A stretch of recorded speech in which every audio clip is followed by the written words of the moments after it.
January 17th, HOIB. Amari Davis. Here. Robert Dedka is excused. Andrew Fackler. Here. Alex Foster. Here. Carmela Ham. Gray Hanley. Gerald Laporte. Here. Joan Lawrence is excused. Rebecca Meyer. Katie Myers. Here. Mark Turnbull. Andrew Winchell. Here. And Dick Woodruff. Here.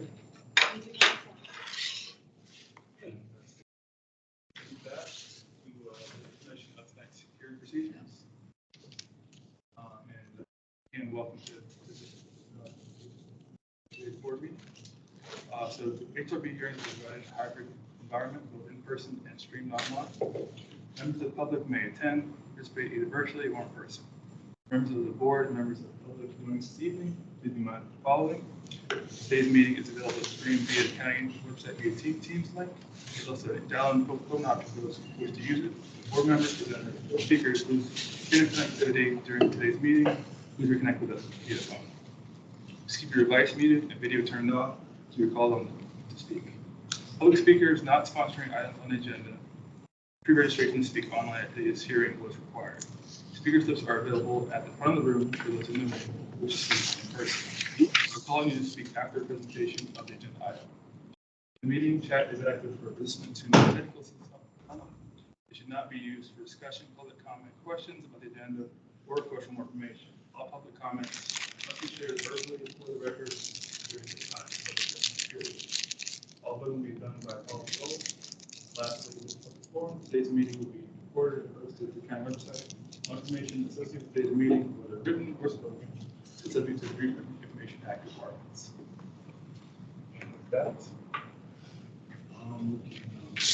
take a look at the December meeting minutes. Are there any questions or concerns regarding December meeting minutes?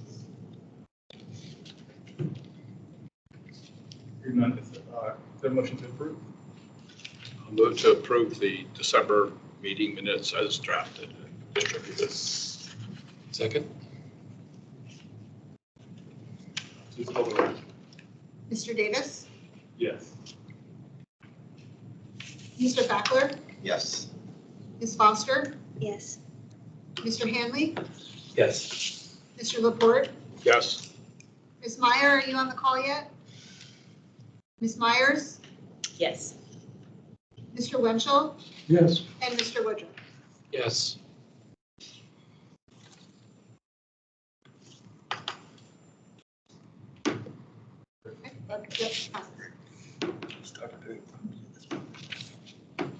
And now the Requirements have been lowered.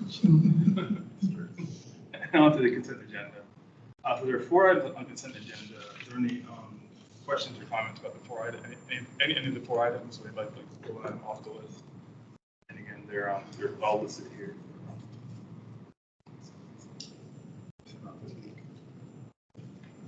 It's a busy month. Yeah.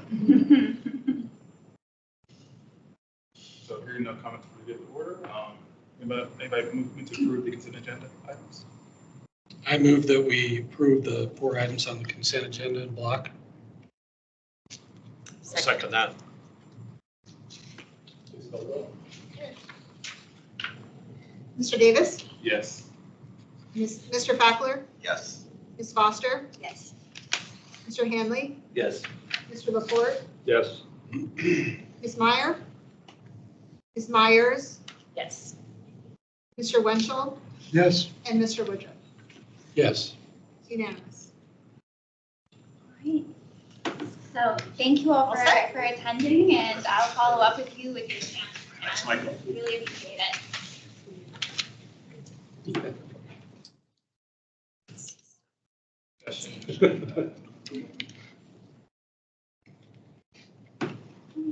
we go. Okay. All right. So I'm going to give the staff report, which is a little lengthy, so please bear with me. All right. The house at 2900 22nd Street North, located in the Maywood Local Historic District, was constructed in 2009. The house was built after the Maywood neighborhood was listed on the National Register of Historic Places, which took place in 2003. As such, the house is considered non-contributing to the historic district. The HALRB approved the construction of a single-family dwelling on this lot in November 2006 with COA 06-33. The project came forward for additional review from the HALRB due to revisions to the house's design and changes to the landscape from 2006 to 2008. Details are included in the full staff report.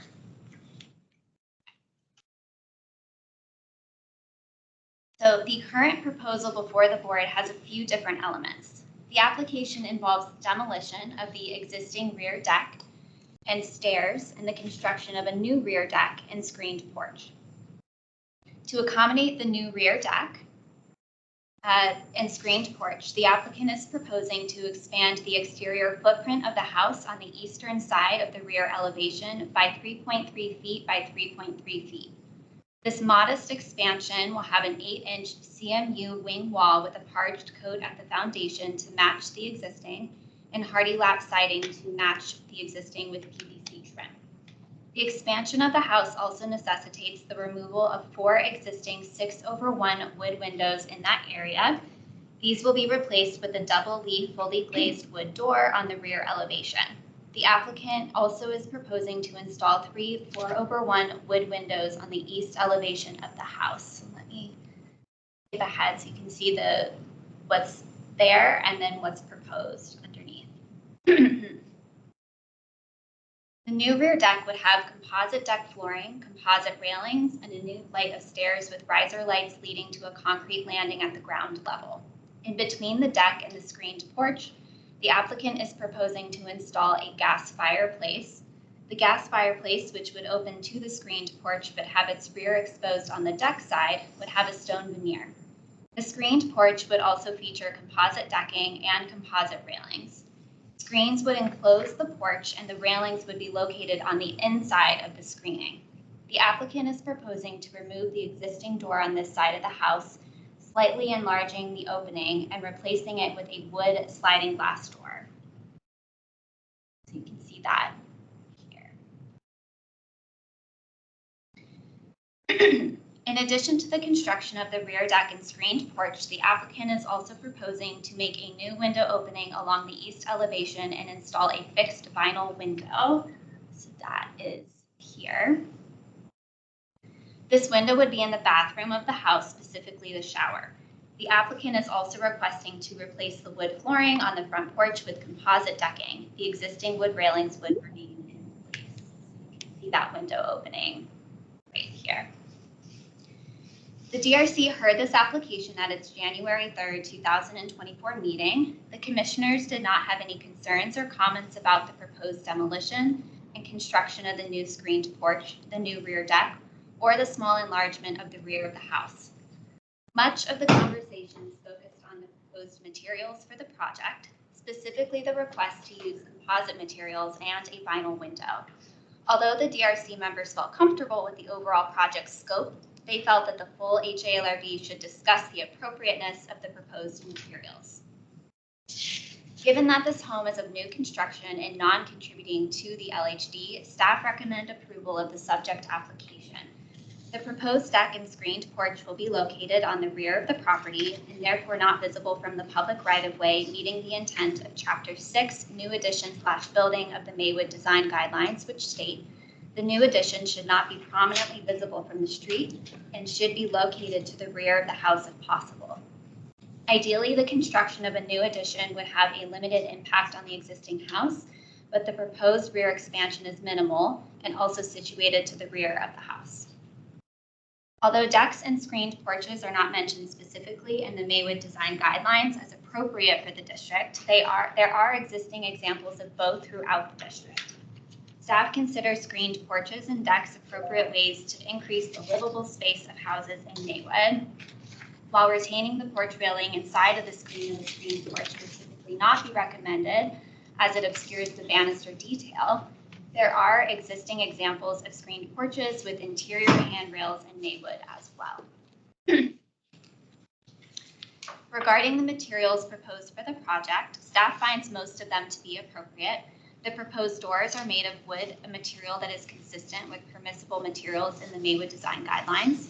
The proposed siding and PVC trim would match existing on the house and meet the standards outlined in both Appendix C, cement fiberboard siding materials, and Appendix B, PVC trim in the Maywood Design Guidelines. The proposed replacement windows on the east elevation meet the intent outlined in Chapter 6, New Addition/Building, specifically the section on windows, and Appendix H, In-Kind Window Replacement Guidelines of the Maywood Design Guidelines. Although these windows will not replace the windows being removed for the rear expansion, they will match the existing windows on the house in material, design, dimension, and appearance. Regarding the proposed vinyl window for the bathroom, the Maywood Design Guidelines state that vinyl or aluminum clad windows are inappropriate for Maywood.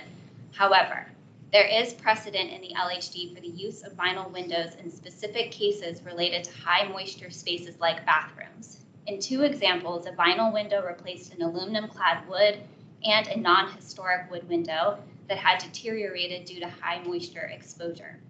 While the proposed vinyl window in the subject application would be a new insertion, and therefore would not have a pre-existing condition to prove a wood window would be incompatible in this space, the HALRB's approval of other instances of vinyl windows in the LHD set a precedent for the use of vinyl windows in high moisture areas such as bathrooms. Staff encourages the HALRB to discuss the appropriateness of the use of composite materials in this project. The guidelines state in Chapter 6, New Addition/Building, with regards to porch flooring and decking materials, that artificial materials may be considered for decks or porch flooring under certain circumstances.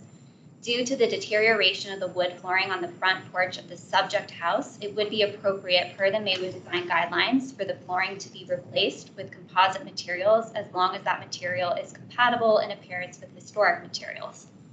However, the HALRB would need to decide if the new use of composite materials on the rear of the house is appropriate. And I promise this is the last paragraph.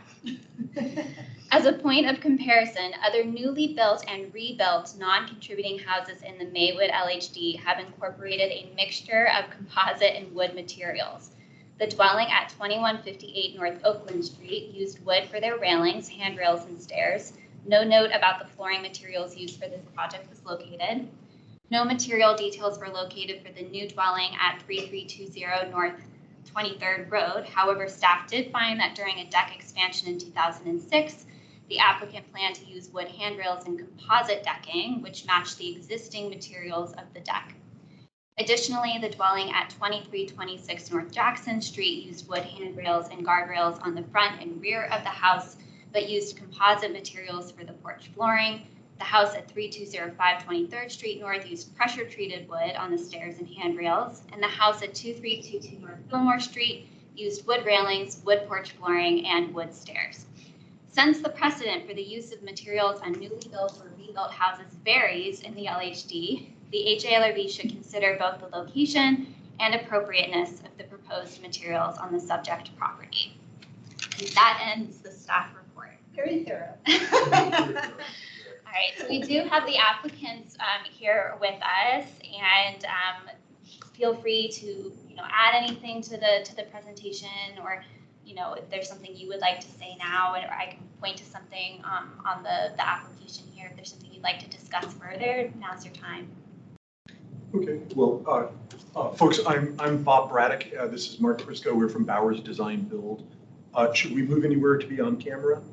Well, the table is pretty full. Why don't you guys come stand over here, and we can maybe just move our chairs around. The one time the room doesn't have 500 chairs in it. So I don't think we have anything material to add to the staff report. I think it's wonderful and comprehensive. Just want to emphasize that our goal, and I hope it conveys that our goal was to make this screen porch and deck as harmonious as possible with the existing architecture, and that the 2 points of contention, the composite materials for decking and railing and the vinyl window, really, as I'm sure you know, just have to do with use, decking and railing being out in the weather, and the vinyl window being in a shower. So that's where, that was our, that was the basis of our design. Mark, do you think there's anything? Oh, we also brought, we brought the piece of composite decking that the homeowner chose. If you want to see, it does have the wood grain in it if you'd like to see the decking. Sure. Okay. Well, while they're doing that, why don't we do the DRC? report? Yeah. The DRC saw this, and again, sort of echo what Michael Just so welcome to point out that Standard tracks.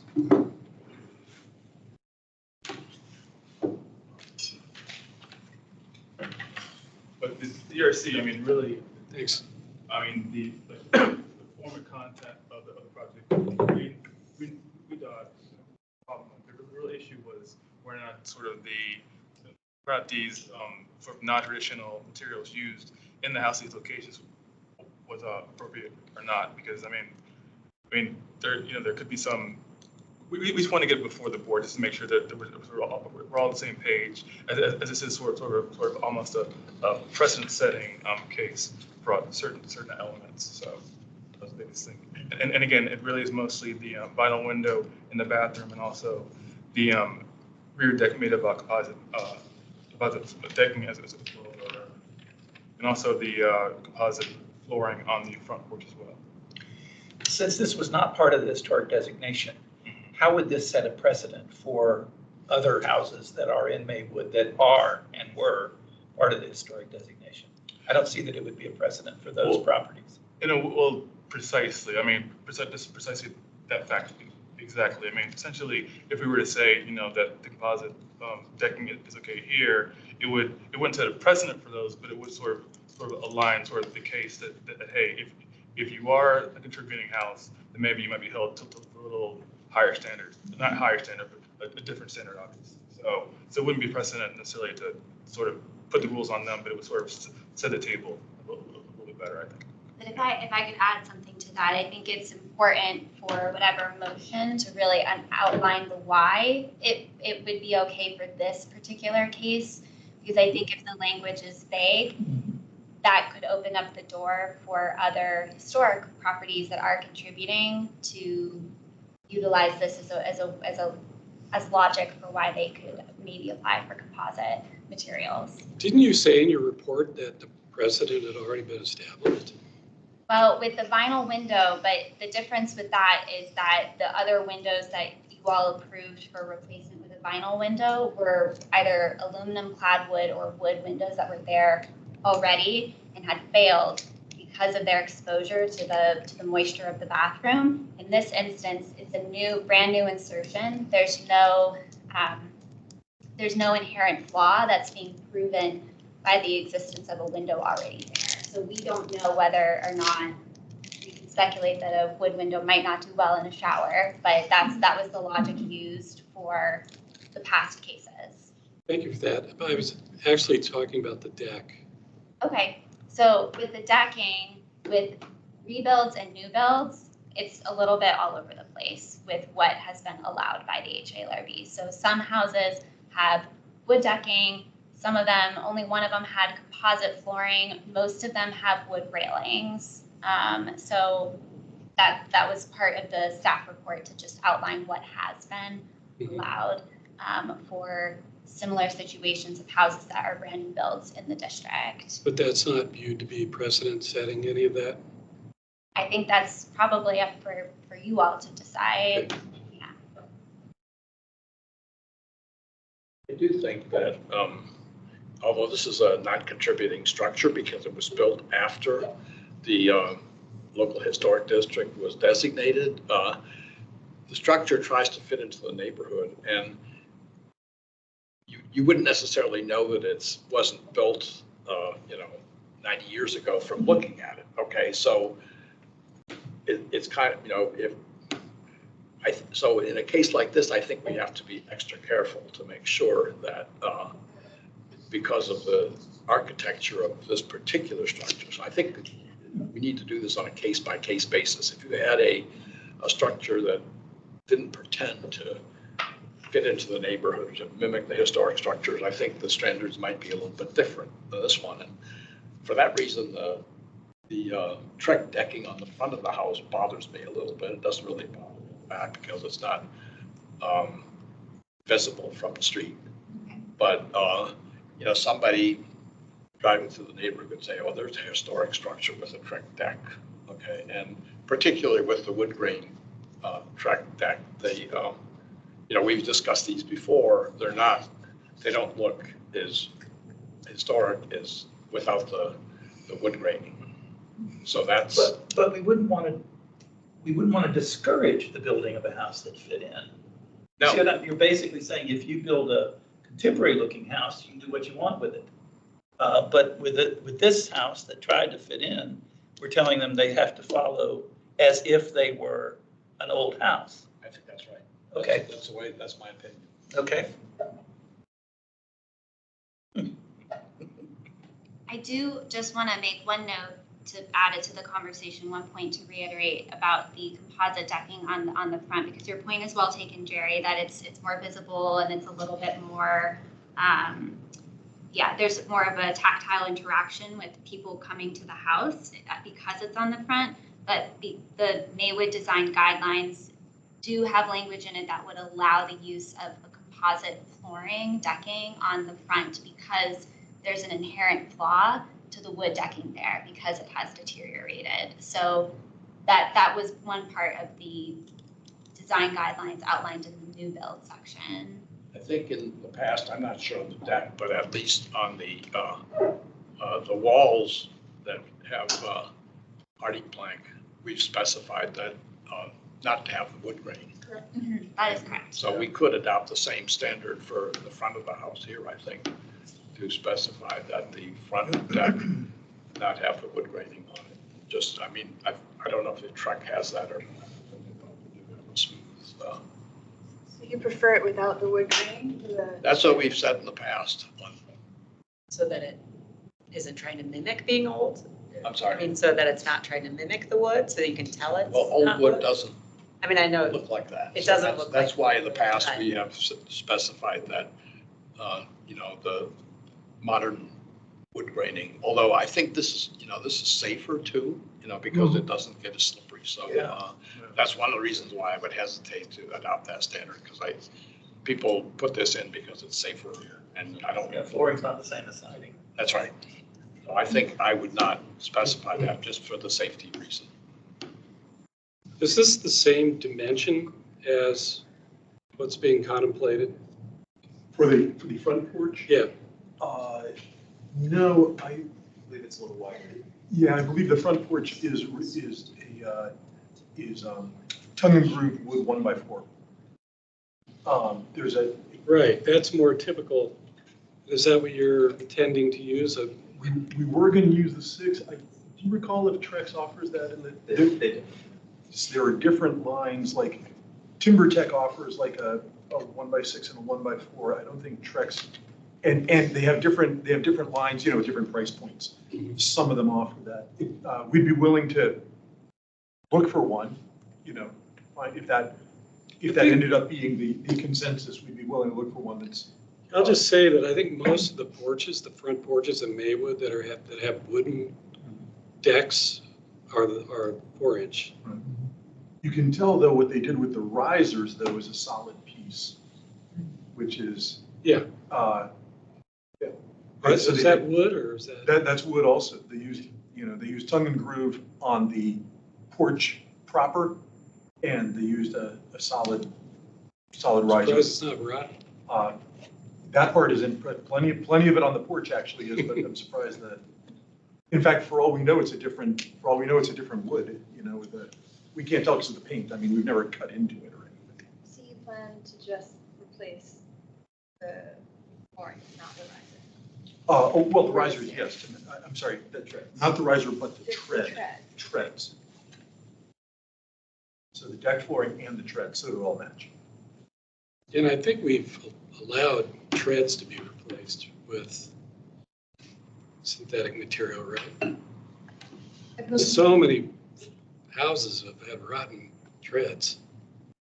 I would speculate that's probably correct, but I can't think of an example without doing research through our files to confirm it. And I also don't remember the board ever requesting that the synthetic flooring not have wood grain. I know the Maywood guidelines, the specific appendix talks about siding not having wood grain, but I don't remember the board ever being concerned about a wood grain finish on flooring.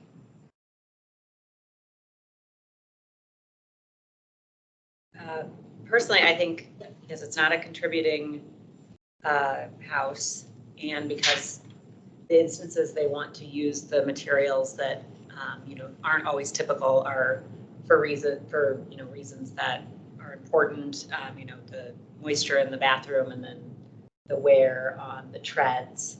I would be fine with all of these. I think and this isn't part of the application, I know, but just because we're kind of talking about the parameters, I think the wood railings are very obvious. And I think a lot of the older homes probably have those. So if they were wanting to replace the front wood railings, I might feel differently. But because the other ones are in the back, that doesn't, really bother me either.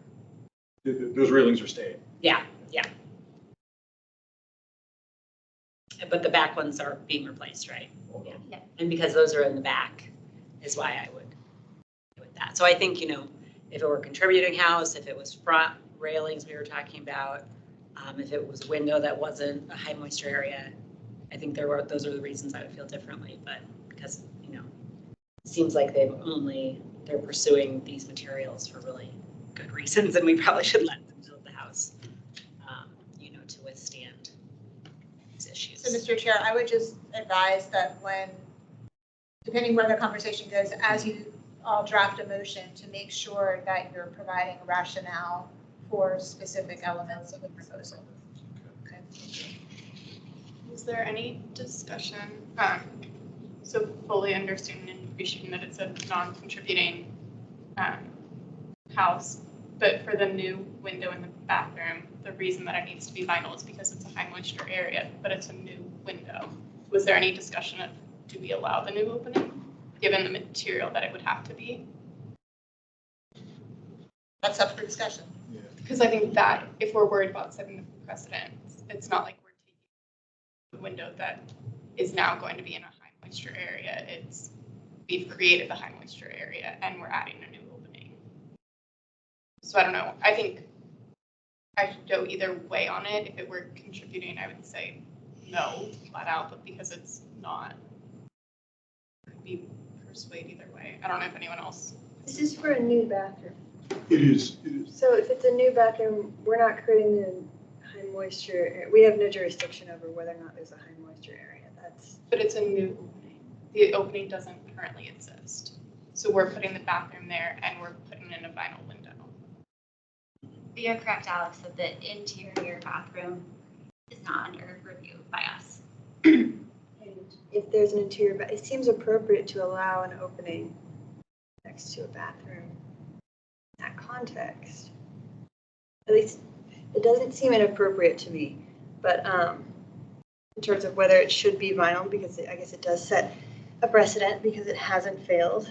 But if we know there's a pattern of bathroom windows failing, it seems kind of unfortunate to force somebody to go through that process just to wait for it to fail to prove a point. I agree with that. I agree with what you said as well. I think that's reasonable. We would have to craft the proposal in such a way that said, this is not, this is not a building that was constructed prior to designation, Right. and et cetera, and therefore we're comfortable with whatever we end up being comfortable with. Let me sort of point by point. So I'm going to go item by item.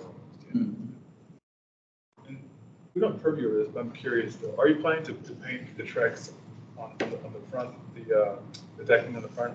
No, it's solid color. So you won't paint it, okay. Correct. That's Open the up the- finish.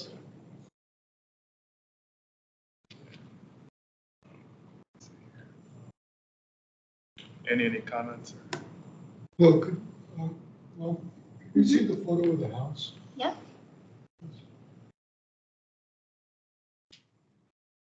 it was smart not to replace the wooden railing.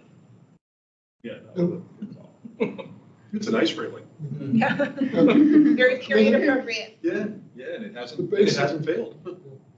Basic problem with trying to have people put wood or wood windows back in, especially in high moisture areas, is we just don't have the wood available.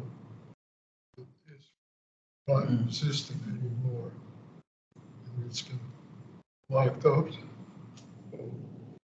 old growth forests by the federal government, or in the case here, most of the really good material was either cypress, which is, except for sunken logs, if you will, is not readily available, or longleaf pine, southern longleaf pine. And most of that stuff, everything is gone. And the only thing we can use is reclaimed lumber. We are doing some of that, but it's extremely expensive because we end up using, I was just looking into Richmond, using 12 by 12 beams from the 19th century out of New England, which were gobbled up in the Industrial Revolution, if you will, late 19th century. And from the South now trying to get back and resawing them into convention lumber for use. And the stuff is incredibly resistant, but it's incredibly expensive. It's not going to get wood at Home Depot for Home Depot prices, which are still expensive, considering the stuff's not going to last. I really think that's the whole problem. We're asking something that's not readily available, that was historically available, and was available in the old houses in Maywood. Once the porch is gone, you can't really replace it with anything that's going to last. You know, it'll last 10, 15 years at most. I mean, you can't buy an American chestnut bathroom window anymore? Those were pretty much removed in the 1980s. Right, I know. So can I just add, it wasn't really clear to me, probably is to everybody else. You're replacing the decking, all the decking on the front porch and then on the new back porch, right? All of that's going to be new. Correct. Okay. Is there a reason why you wouldn't go with a 4-inch on the front porch? Because that's what all the front porches have. Is there an economic reason or an aesthetic reason why you would want to do the 6-inch? More of the availability of the Trex doesn't, Could you speak up, please? the Trex doesn't come in that particular dimension. And this was the product that the clients were wanting for their deck. But there's another company that makes the 4-inch. Is it competitive, price-wise?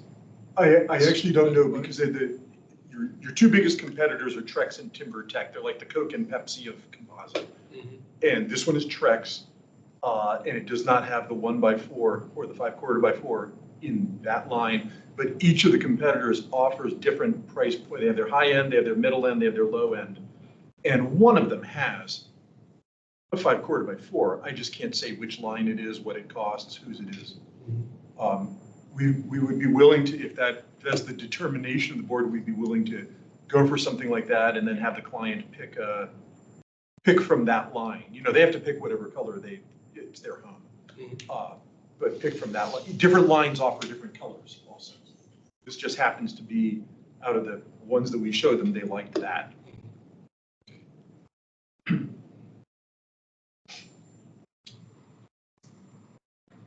Anything else for the good of the order here? How do we feel about wood grain? It's a I'm safety okay net, with it. I think. Yeah. I don't think there's a question about that. Looks sort of like plastic without a grain.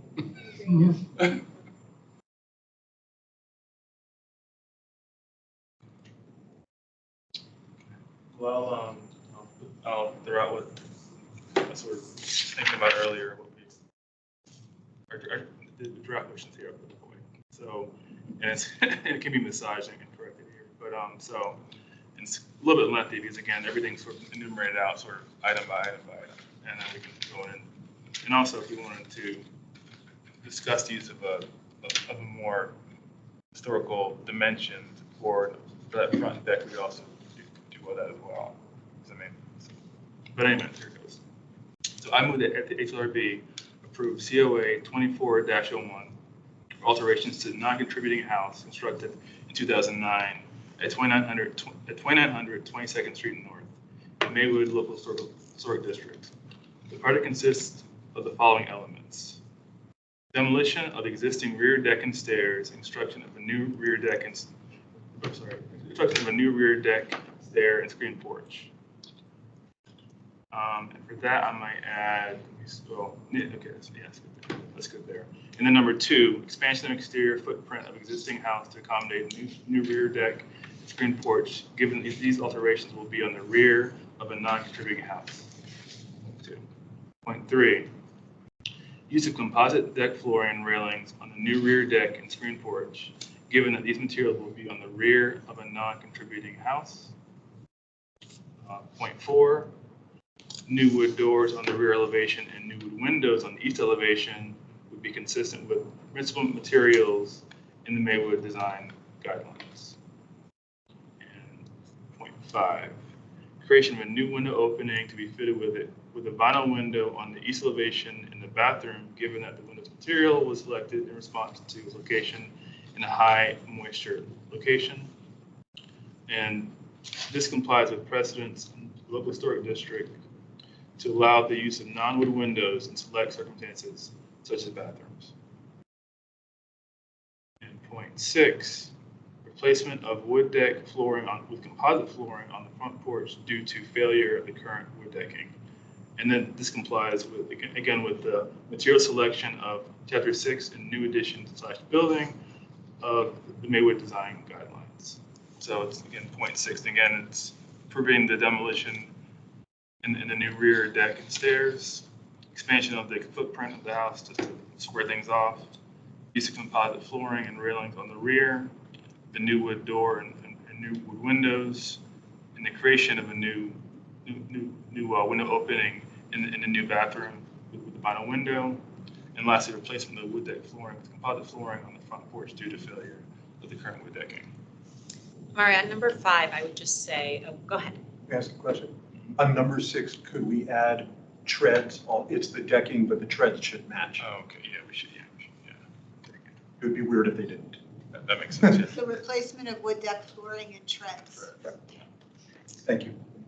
Yeah, and then on 5, I would just strike the part where we say we're approving the vinyl window because it's a high moisture area, period.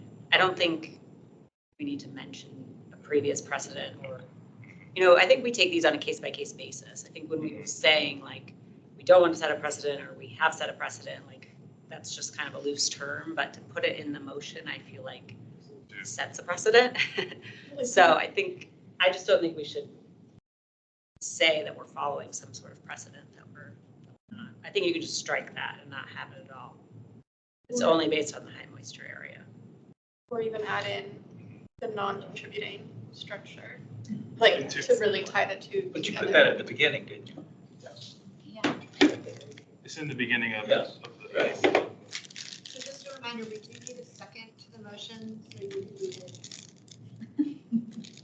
Oh, well, have we even read the full motion yet? Yes, that was the full. That's one motion. I'll second it. Technicality. Can I go now?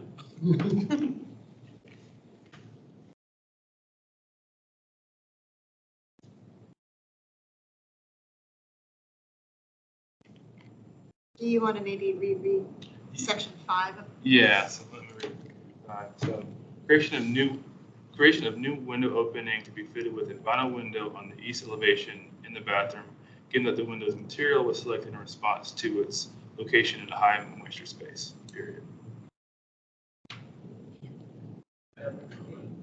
I almost think that we do add the end in a non-contributing, just to really tie the two. I know we say it in the beginning. It's already but- in the introduction, so it applies. You could repeat it again Yeah. if that's your motion. Do you say it again in any of your other numbered ones? Or is it always just in the beginning? It's in several. It's in Yeah, number it's peppered two. through, yeah. Then Yeah. I would Yeah. agree to Yeah. add here. Or you can take it out of everything. You and could put it in say- there if you want. Yeah. Be consistent, yeah. to its location in a high moisture space in a In a non. non-compliant Scripture, yeah. In a non-contributing house. non-contributing structure.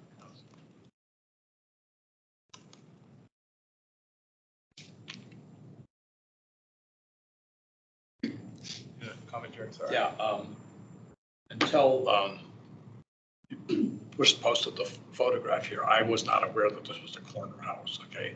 So I think we have applied a different standard to corner houses. It's when not they're- really a corner. That's their driveway. I mean, it's kind of their driveway. The Oh, really? Thrifton Hill Park is on the other side of that road there. Okay. I'm not, Is there another view? Yeah, let me see if I can. See that, Like, that at the other asphalt, side of that that's driveway is- driveway. park? oh, so this is really their driveway. Yeah. Okay, so, Yeah. It's the end of Fillmore Street. Across the street. You'd have to walk down their driveway to see the back. okay, Yeah. I didn't understand that, but my point, and maybe this is an edit then, is when we say in the rear of the house, not visible, we usually accompany that with not visible from the street, okay?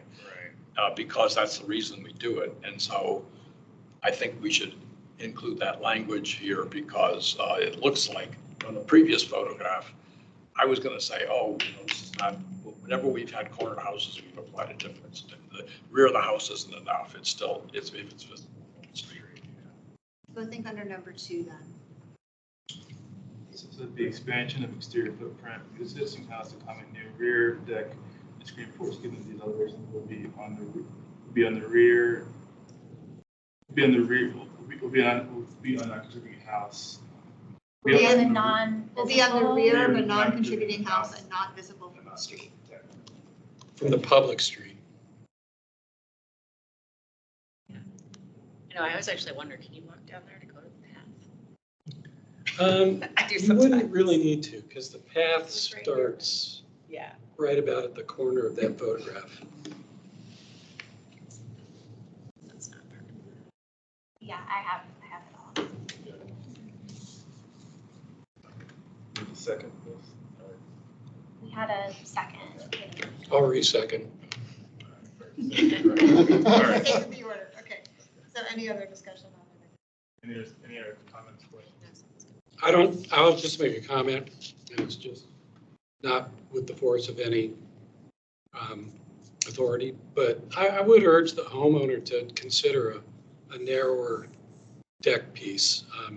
They look better. They really look, and they would fit so much better with that old bungalow style.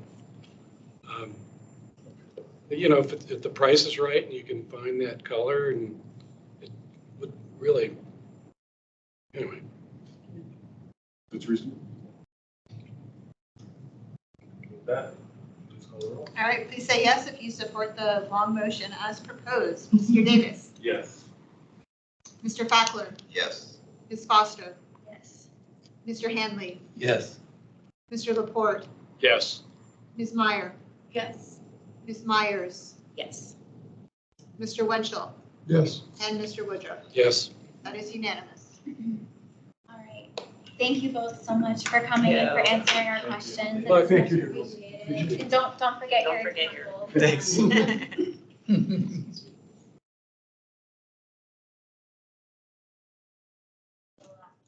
And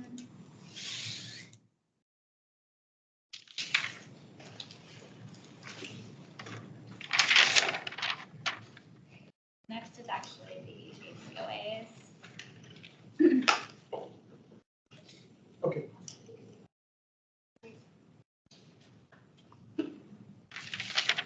HOAs. To that we have information line.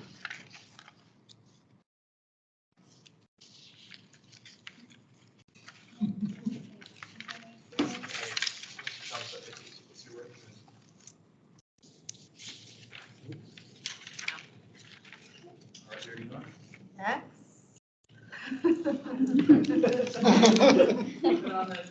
Our repeat customers. These are great. There's space over here if you wanna, could squeeze in over here. Lauren gonna do a presentation Lauren's Lauren's from online. online, so, and if someone from your team wants to, share their screen, they're welcome to. Yeah, I think after she's done. Okay, Commissioners. okay, that works. Great. Lauren, are you ready? I am. Hi, everybody. Good evening. Hi. All right, so I'm just going to give a short summary, shortish summary of my staff report for this item. Everyone just bear with me. It might be a bit repetitive, but hey, it's good. There'll be a quiz at the end. So everyone, the Gerald project team has come to the HLRB for an informational item for another renovation project that's happening in the Barcroft Apartments. And so just to kind of refresh everybody's memory, the Barcroft Apartments is located in the Columbia Pike Neighborhood Area Plan area, which is known as the Form-Based Code. And whenever there are projects that utilize the Form-Based Code, they are required to receive a use permit from the county board. Barcroft is one of 3 multifamily residential areas identified as a conservation area in the neighborhood form-based code. And this means that the applicant is required to follow the standards for the conservation areas, which is identified in Part 7 of the conservation area standards in the form-based code. The Barcroft team is proposing to renovate a portion of the area of Barcroft, which is actually identified as Section 1. Lauren, what phase are we now? Is this phase This is phase 4? 3. Phase 3. Phase 3 and section 1. Sorry, all of the naming conventions are. Well, yeah, I don't want to confuse anybody, but basically this is the largest section in Barcroft, and it's kind of one of the oldest. It was built in 1941 by architect William Harris. These buildings are arranged along South Thomas Street, which we kind of, if you're in the know, is kind of considered the spine of Barcroft. So kind of tuck that in your pocket. This section consists of colonial revival style buildings. Most of these are smaller buildings, and they are a little bit more ornate than the rest of the entire apartment complex, such as having more ornate brickwork, slate roofs, brick pilasters, cupolas, blind openings, those types of elements. So just as a refresher, whenever there's a use permit in a conservation area, the HLRB needs to, a project team needs to come to the HLRB at a minimum of 2 times before it can be considered by the county board. And also, I never know if I state this, but whenever there is a use permit in a conservation area, basically there's a requirement that that portion of the property needs to be protected. And in the form-based code, it specifically now identifies an easement as being the best way to protect of that property. And so with all of these projects that you've been seeing so far with Barcroft that's using a use permit, it means that we're going to be getting protective easements on these buildings. So that's really great to hear. So let's talk a little bit about the proposal. I know Lauren, and you're going to go into it in a lot more detail, but I'll just kind of try and give the summary of it. So again, it's section 1. This is mainly going to be focusing buildings 12 through 16, and they're going to be doing repairs to the exterior masonry. They're going to be cleaning the exterior brick and concrete.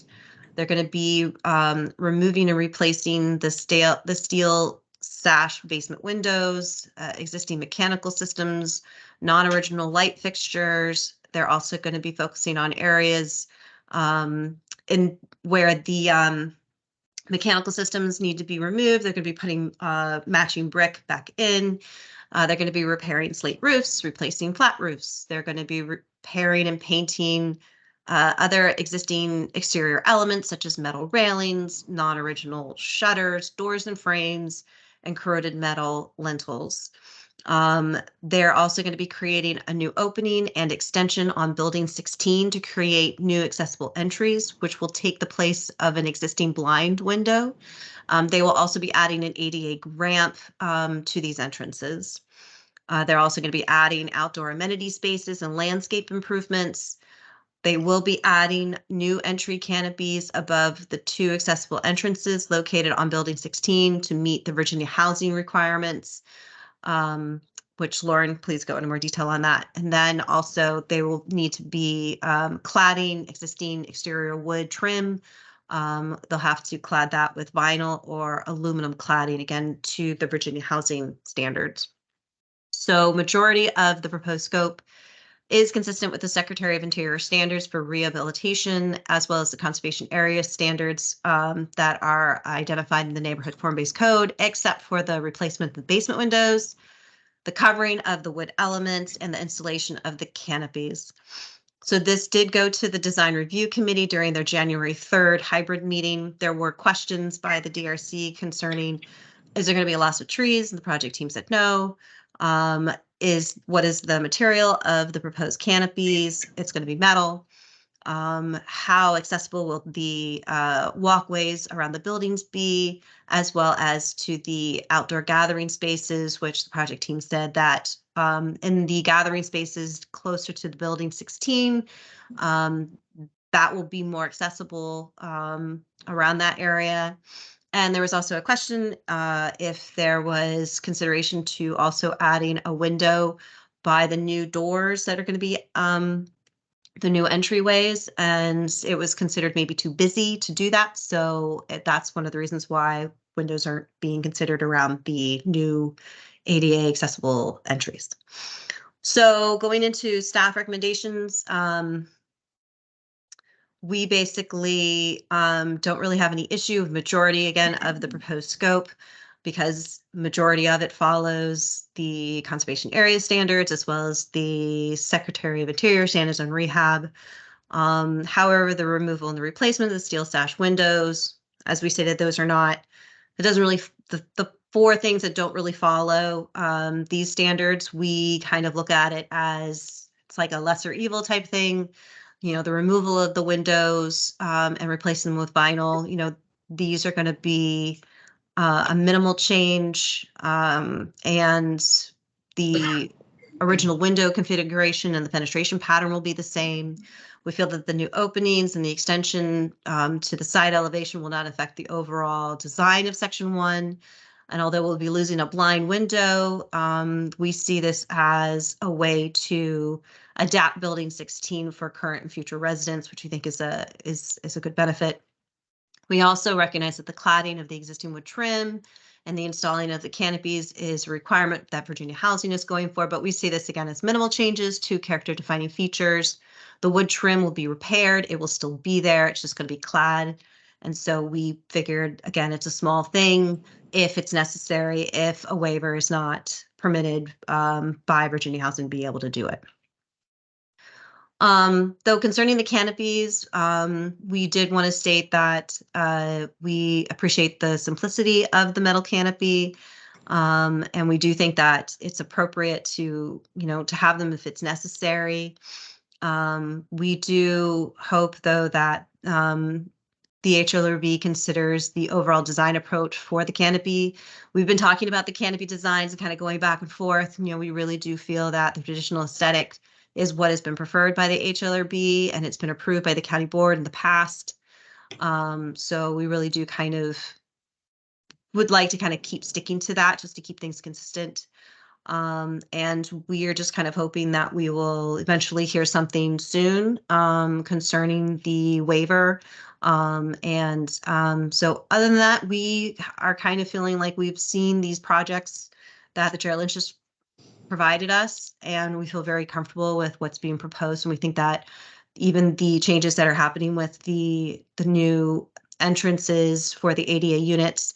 You know, we think that they're being done in a very sensitive way. It's not on the main facade. It doesn't overall affect the, you know, design of this section of Barcroft. So we're very much in support of majority of what's happening with the project.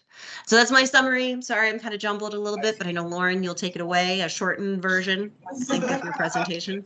So, so thank you. Thank you, HP. Lauren, I appreciate the in-depth summary, and thank you all for braving the elements tonight on this especially cold winter week we're having.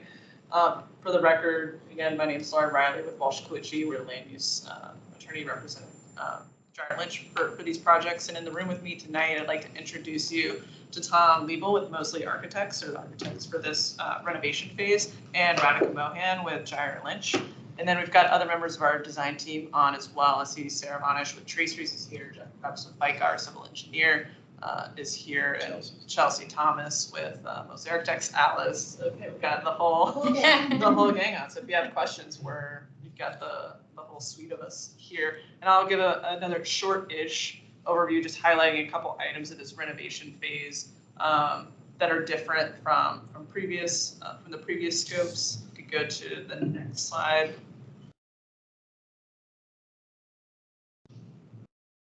Give it a minute. The internet's a little slow. While we're waiting, I'll say here that the scope of this renovation phase is the third phase. This is our third time going through. I think you're all pretty familiar with Barcroft and the site. And the scope of this one is going to be very, very similar to what you all just looked at with the phase 2 last fall. I think we met in September, October about that one. We're going to have exterior renovations, a couple of site improvements, adding some amenity spaces for those residents, and then also adding entrances to make 2 units accessible. So that's the scope here. And in this image, it's an image you've seen many times, kind of color coding those buildings by sections and phases. And as Ms. Ferris mentioned, we're in section 1, which was the first section of Barcroft that was built in the early 1940s. The buildings that are within the scope of this use permit are outlined in red there, buildings 12 through 16. And then I shaded in gray the other 2 phases that we've recently gone over, just so you kind of know where we are in context of Barcroft. I will quickly to highlight, there's a little pink line behind building 16. That was a garage, and then shortly after Was being the operative. It was unfortunately destroyed with a slope failure at the back of that site. So there's a very steep hill behind building 16 that goes down into that phase 1 renovation area, and there was not good stabilization. That hill kind of collapsed, took the garage with it. And that's something that the team's been aware of and been working to resolve. So I just wanted to highlight that that's on the plan, but it's not existing. What will be happening is kind of concurrent with this use permit, our team is submitting some land disturbance permits that will provide kind of upgraded area there for parking. So we'll stabilize that slope and we'll kind of repave that area to put back some parking and add some additional, even more parking than we had before. So just wanted to note that for you all. And then next slide. This is that aerial showing you kind of, where we are on the left, kind of where we are in Barcroft there on South Thomas Street on the spine, and then on the right, kind of zooming in those buildings spanning across South Thomas Street. And then we can just roll through these existing photos that I think you all just saw, kind of give you a flavor of the architecture and the level of detailing and ornamentation here in this section 1. Buildings 13. If we could keep going and pause on slide 8, building 16 front. Okay, and then as I mentioned, we're gonna add 2, and as Ms. Ferris mentioned, we're gonna add 2 new entrances to make 2 units accessible. If you look at photo 2 on the top right there, this is where those entrances will go on the side elevations of building 16. So you can see that blind window there on the left-hand side of that painted brick building. That's where the one entrance will be made, extending that down. And then to the right of that, you know, mirroring that will be, create another entrance there. And then there'll be a ramp from that pathway up to those entrances. You know, something that I'll note, you've all heard, there's a lot of steep grade across Barcroft, and so the floors don't always align with the grade. And so you can see where the bottom of those windows are. It's pretty close to the actual floor elevation, so we have to ramp up to be able to meet those floors. Next slide.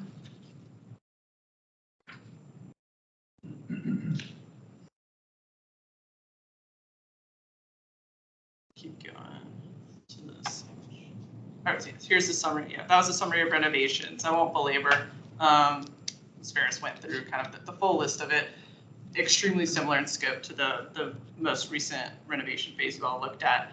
And then here's kind of a rendered site plan focusing on the amenity areas that we'll be adding. You can see in the bottom of the screen, we'll be adding a new amenity area for the residents between buildings 12 and 15. And then we'll be doing the same up top across South Thomas Street in that interior courtyard. And that area will be accessible from that restriped parking area that will add new accessible spaces and allow an accessible path of travel from the parking area to the amenity space to those two new accessible units with the ramp. As you can see, that's outlined in red there. And then I'll hand it over now to Mr. Liebel just to talk a little bit about the design of those entrances. Thank you so much. Pleasure to be here this evening. First of all, I want to convey the fact that we looked at every possible building and every possible elevation to try and find ways to get some accessible entrances into the units. And the fact is, most of the buildings, you simply can't get there. It does not matter of just creating an accessible entrance. You have to have an accessible path to get to it, from parking through a path that has maximum slope allowances, and it's just as hilly as it is, current theme here, you can't get there from here. So what we end up with is building 16, and in the end, we looked at a couple locations, some of which were facing the street proper, kind of the cream colored building you see up there, and we recognized that that was more prominent, more visible from the public right of way. So in the end, we kind of tucked it around the corner there, and it's tucked into a gable end of two of the buildings that join one another. It's kind of a Z-shaped building where the two gable ends touch. So you have two end pieces facing one another. You have one ramp up there that takes up to a secondary elevation. One of the gable ends has a blind window, and the other one is just a blank panel. We agreed just to kind of put a nice simple door in there. The other thing we looked at was trying to enter into the building in the existing entry. The problem is these little tiny double doors that comes into a very short vestibule, and then you go up or down. It's a mid-level entry. It was not designed with any concept of accessibility whatsoever. So what we're able to do is tuck a small ramp along the side there. The ramp will be faced with brick and use a very simple two-rail pipe rail system, which matches all the other railings on the site right now, so it should blend right in. And in the end, as noted before, we're showing a modest-sized canopy. Virginia housing requirements dictate a 3-foot canopy, 1 foot overhang either side, and that's what we're showing. We think it's appropriate not only because it's a Virginia housing requirement, but also because entrances into the existing primary entries, you can get in there and have an opportunity to take your umbrella down, get organized before you walk into the building. These side entrances are entrances directly into the units, and feel it's appropriate to have some coverage for the residents as they gain access there. What you see up there is the image. It's very simple. The DRC had suggested looking at a kind of flanking set of windows on either side of the doors to make them kind of tripartite. We hadn't looked at that because there's precedent in some of the other elevations where they have 3 windows. We just felt that it was calling too much attention to itself, and our goal was to kind of tuck away and be as modest as possible. So in the end, we're showing a nice 2 simple clean doors, single light with buttons within it there, but it's a simple 2-panel door that matches the other existing building, the existing doors on the site. And that's it. Thank you, Tom. And then we can kind of skim through the rest of these. Just wanted to note, like last time, replacing some exterior light fixtures, replacing those steel sash basement windows with ones to match existing. Like last time, we'll have fiberglass doors in the new accessible entrances as required by Virginia Housing. Also, just reiterating their requirement for the cladding of that wood trim and the requirement for the canopies. And Ms. Ferris had asked for an update, and I know everybody's been waiting on updates, so we've been waiting too, about our Virginia housing waivers. We can say at this point, we've received very informal feedback that has been receptive to the waiver request. So we feel good about that, but we won't have any formal answers until next month, once we have the bond inclusion for that first renovation phase. And I'll just reiterate, every time we do this, we'll have to submit a waiver request for every renovation phase. But we're hoping that if the first waiver request is accepted, that would follow for all the further requests. So I'm happy to finally have an update to share with you all. So that's where we are on that. This is our application overview. Ferris went over kind of all the details about the modifications that we needed, the conservation area standards. So now we're happy to open it up to discussion and questions that you guys have.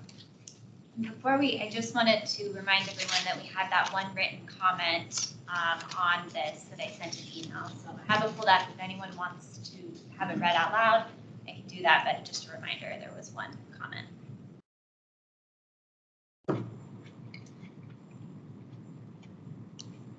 Maybe you could remind us what would be the difference between what was presented and what was asked for at the time. The comment was mostly just in support of the inclusion of canopies. I mean, my interpretation was that it was supportive. But is there some difference between what they're asking for and what is proposed? I'm not sure. I don't think we've seen the comment. Could you just read it? Yeah, okay. So as chair of Arlington's Housing Commission, I would like to strongly support the inclusion of canopies at the renovated Barcroft buildings. It is essential that the safety of residents be the primary consideration for the design of any new or renovated residential building, and canopies are important to keeping entranceways free of ice or water that may cause residents to slip or fall. The Arlington Commission on Aging also strongly supports the inclusion of canopies over residential building entryways to ensure the safety of elderly residents. When the renovation project was brought before the Housing Commission, we urged the applicant to put the needs of residents first over aesthetic design considerations, but were told that the canopies would not be compatible with direction from historic preservation stakeholders. I urge the HALRB to support the inclusion of canopies over entranceways at the renovated buildings for the safety of existing and new residents. Thank you for considering my comment. I'll say that I interpret that to be in favor of canopies over all the entrances, not just these two. Correct. So I think that they're going beyond what's proposed. I agree. If I could just add a little bit to that, we've taken a look at this too on our end, and we continue to only recommend or provide canopies for the accessible units. You know, these buildings, like almost all historic garden apartment buildings in Arlington County, they have doors that open to a corridor, and then you go up to down to your individual apartment. And in this complex right now, we don't anticipate people standing there fumbling for the keys because they'll just open the door and go right into the corridor. They don't have to find their fob or find their key to turn that main entrance door. So I don't think that concern particularly applies in this area, in this complex. There's also the issue of historic tax credits and kind of impeding on these historic front entrances to these buildings. Like these entrances and their ornamentation are a huge part of why Barcroft is historic and why these buildings are historic. So the canopies would infringe on that. They would also impede our ability to achieve historic tax credits for the property. And then just another technical thing about this too is the ornamentation on these entrances is sometimes it could be quite tall, and where you would put the canopy would have to be above that, and at that point it wouldn't really be functional for some of these, not all entrances, but quite a few of them. So that's our response on that. And you all presented all of that to us before, with the ornaments and the level and the Yes. height and all of that. Yeah, and Sarah put together a really great entrance exhibit of all the different. Yeah, we saw entrances that. and bar code too. Yes. So all the units that are not accessible units are entered only through the main entry.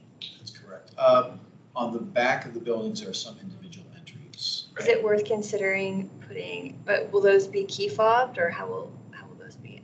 Those are individual entries. I'm not sure of the specific like management, what you all envision for the future, but right now it's not key fobbed. I think they have. No, and we don't anticipate. So those are for In individual addition- residences. Alice, sorry, did you have something?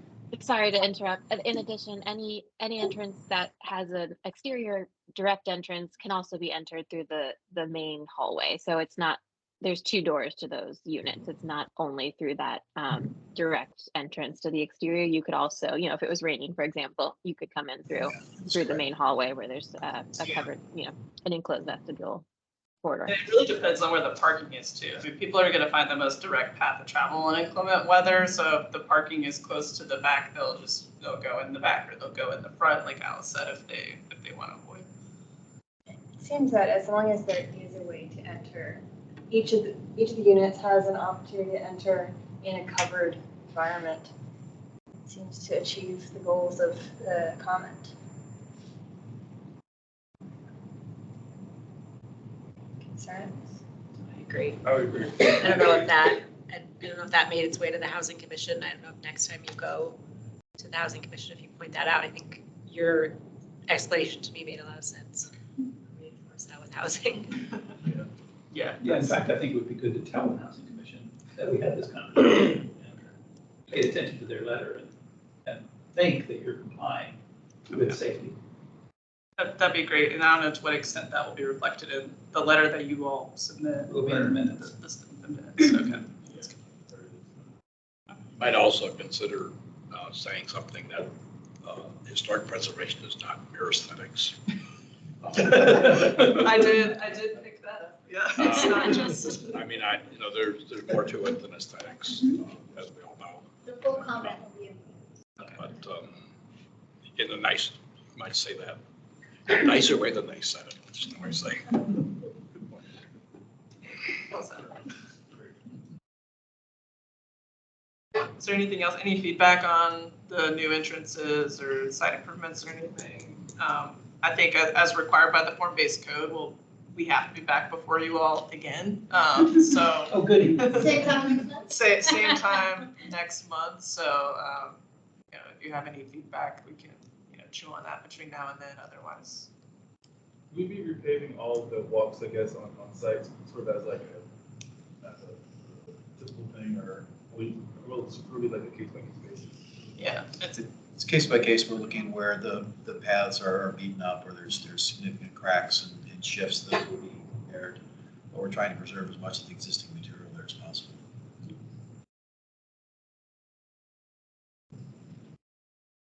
Next, in terms of Greg's for next month, will there be more, we know anything more about sort of nature of the outdoor spaces? For outdoor, I guess, event spaces? Oh, the two amenity spaces. Yeah, I don't know, Radic or Jeff Krebs, if you think you'll have more information then, or if you are planning on programming those areas at a later date. I think we could provide some illustrative examples of what type of furnishings might be out there. It's probably going to be something like you saw with other applications, picnic tables, maybe some grilling areas, things that can be used by anybody. Jeff, I see you popped on. No, I think you covered it pretty well. I think that, the intent is to just provide a stable place for the residents of that particular building to gather, right? So it's envisioned, at least at this point, as being a pervious surface of some sort that's still stable. And then some outdoor seating, flexible seating, and then, it's a place for people to gather, perhaps grill. So it's not, at least at this point, it's not envisioned as being, making a big statement, but just rather a defined place where people can go and commune. And typically I'll say with with these use permit applications and other kind of 4.1 site plan applications, the landscape piece of it is an illustrative landscape plan that goes through. And then as that final landscape plan is going through, they're getting the permits is when they're actually choosing the furnishings and everything. So we'll provide kind of that illustrative example. And then when it's time for them to, go actually fill that space out and buy the product, it may be a little different, but the intent will be the same.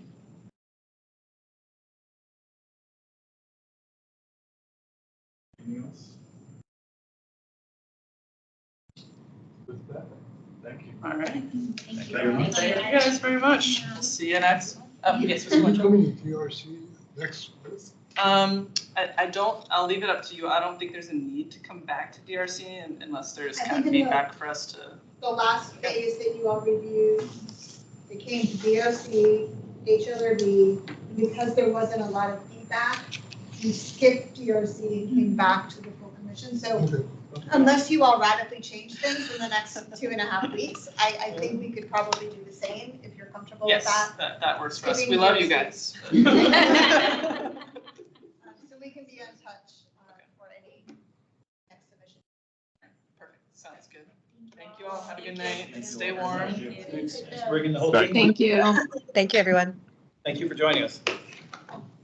Thank you.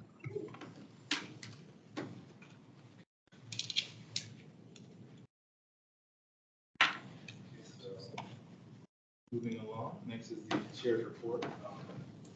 I'm not going to report. Thanks everybody for coming out whole night, everybody's participation. As always, other than that, there's a report chair-wise. I will think one of this, I just reached to everybody here. Is there anything that you guys want to report on or any comments? Hear nothing for good order. Let's move on to the staff report. Okay, I just have one announcement. I would like everyone to join me in congratulating Michael Tawny for her recent promotion as of this week to our new Associate Historic Preservation Planner on our team. So she has embraced her role very gracefully so far, and she will be the main point of contact for applicants, as well as the HLRB for the design review process, as well as our lead researcher for markers and designations and anything else that we come up with. So we're really excited to have her in that new role. And we also will be recruiting to fill her previous position as our inspector and our main outreach coordinator, hopefully later this month. So if you know anyone who is looking to get into one of the best teams ever, please send them our way. And that was it for the staff updates. Congratulations. Thank you all very much. Have a great day. Thank you. Good news. Yeah, I would add is I guess that I did find out though that our board liaison has changed. Oh, right, yeah. It is now cutting out. Everybody knows that the new board member. The new one. One of the new. So Ann didn't want to do that and be the chair. Yeah, Libby, I guess. I mean, Libby. Yeah, I guess she didn't want to do both. It's true. We were too much of a a Burden. Burden. No, strike that. Yeah, strike that from the record. That was a joke. That was a joke. But yeah, just so everybody knows. That's Should we invite her to We come will do into our that. next meeting? We've done that in the past. Not every board liaison comes frequently, but I think it's good for them to meet the members and learn a little bit about some of the issues that the board is facing. So we'll do our best to facilitate that and keep you posted. I do want to ask for the next meeting on February 21st. Is there anyone who knows they cannot be here or who knows they have to participate virtually? It would help us in our planning if we had a heads up now. I may not be here. Could you participate virtually or you don't know? No, if I'm not. Okay. All right, we'll put you down as a no for now. 21. Just means you get less emails from us if you tell us now. They'll still get an email from Yeah. me. I didn't say no emails, I said less, fewer. I You're assuming that we don't like to get emails from you. We don't want to bother. We love you. We don't want to The bother, only one but we miss is the reminder that they sent an earlier message. We wanted to know if you were coming. thanks, everybody. Can I ask a question? How many vacancies do we have now on the board? On the board, 2, 3. Two or three. Because John resigned in December, so I think now we're at 3, but we have someone waiting in the wings, potentially to be appointed perhaps later this month. Yeah. So then that would leave us with 2 vacancies. Okay, thanks. So if you know any designers, archaeologists, Architects. architects, Bartenders. bartenders. Please recommend them to us. Can I ask if there's time and people will allow it, I mean, are comfortable with it? Can I ask about the subcommittees or what they're called of the groups that are supposed to be under the board? I know that there's a very active one, the design review. Are there, I think the bylaws or whatever specify there are 4. Total, including the design review committee. Right, right. So who's on the other ones? I mean, are the other ones around? Do we see or hear from them? It's a great question. I'm sorry, it's a naive question as a new member. No, it's a good question. This came up, I'd say, within the past 2 years, I think. Design review committee, as long as I've been They here. do a lot. as long I got as- that. As long as the program has been around, the design review committee has been the most active committee. When I first started my career here a long time ago, there were a few other committees. I think, Jerry, you were on a few of them. We had, gosh, what did we call ourselves? There was a public information committee, I think. Historic markers committee. But I'm thinking back in the day, like when the internet was starting to become a thing and we were starting to create web pages, we had the HLRB had a subcommittee. You're looking at me like, what? We used to do paper brochures, okay? But back in the day when we had to start populating the website, we were creating content with members of the HLRB on that. And then there was a very active marker committee for a few years. And then there was a semi-active, I think it was called the survey committee, because there was a board member who was an architectural historian, and she was willing to help do research and write designation reports. And then she left the board. And then that committee just kind of went off into the dark night.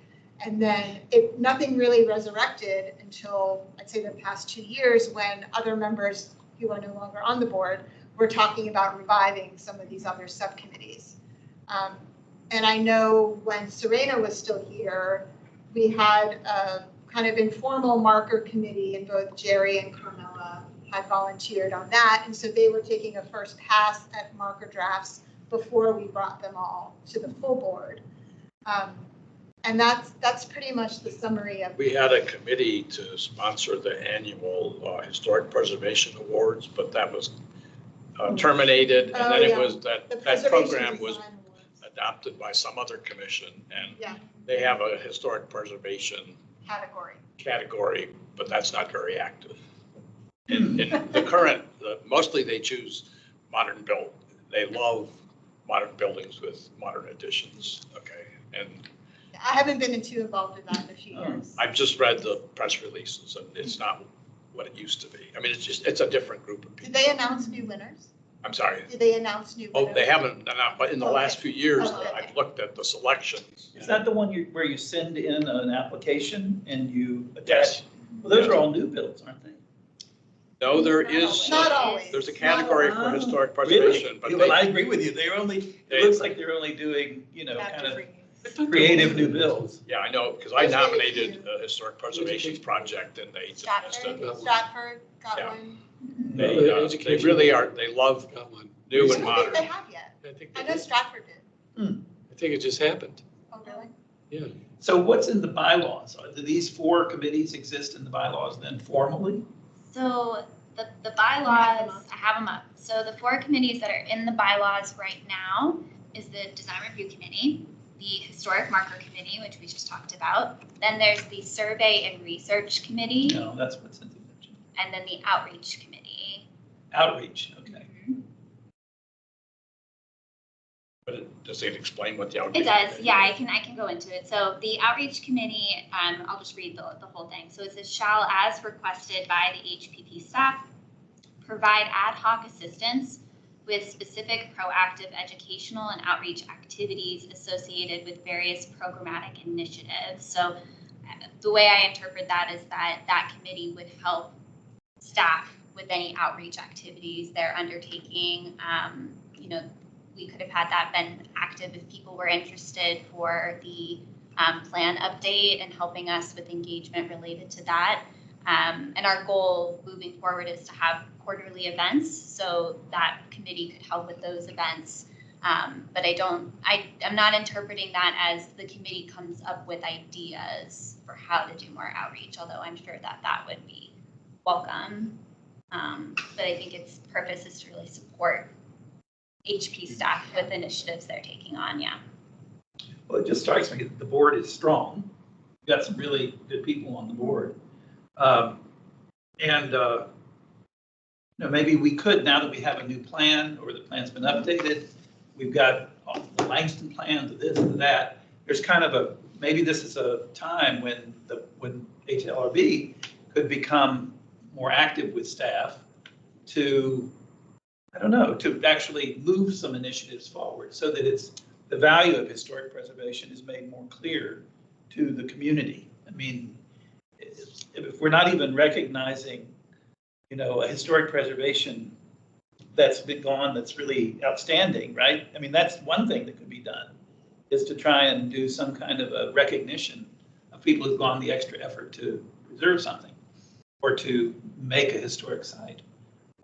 It's just a thought. I mean, maybe I've been way off base. Maybe this is not something any of us would want to take on, but it seems like being active toward the community to encourage attention to history, and especially in a community that changes so fast as Arlington does, that, you know, you get people on your side even before there's an issue. And then the community understands, yes, we should preserve that ugly storefront section that no one really likes, but it has something there that's important. Or we should preserve that old house on a piece of property the developers want to put 48 pieces on, you know, or we should save that playground because it was something.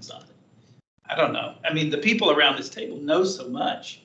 And I just feel like maybe there's a way that we can use the plan update and think about ways that aren't too labor intensive for any of us, but that would highlight the value of recognizing history for various parts of the county. And I'll just say, great, you've raised some excellent points. And thank you for bringing it up. And I think one of the reactions I have to that is that for so long, our program has struggled just being so reactive to things that are happening in the community, things that are attempts for designation, other things that suddenly come up.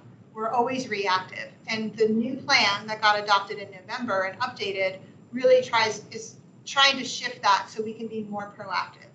And well, that's what made me think about this. There's only 4 of us, technically only 3 at the moment, soon to be 4 over the next couple months. And there's only so much we can do. And so I would pose the question back to you all then, if there are specific things that really resonated with you as part of our plan update, or if you're really interested in helping more with markers, or if you want to learn more about site plans and are willing to represent the HLW on those, let me know. Email me, email Michael, email Lauren. Let us know where you're interested in helping or learning. And then as we are starting to think through how we're going to be proactive as a staff, pulling people in when it's appropriate and when we could use assistance. I mean, we would definitely welcome that, but then we need to rely on you all to tell us how you're willing to help us.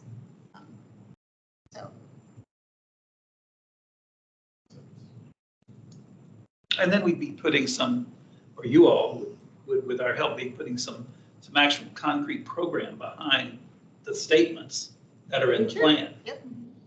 It's not all just a dream. It would help us be more impactful faster because, like I said, there's only so much we can do on any given day, any given week. We would love to help. Thanks, I appreciate it.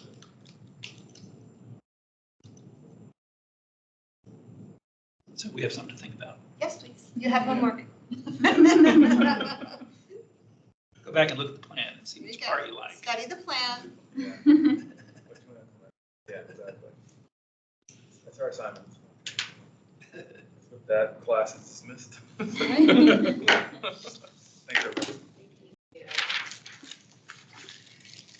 That was at 8 o'clock. Good night. Bye. Bye.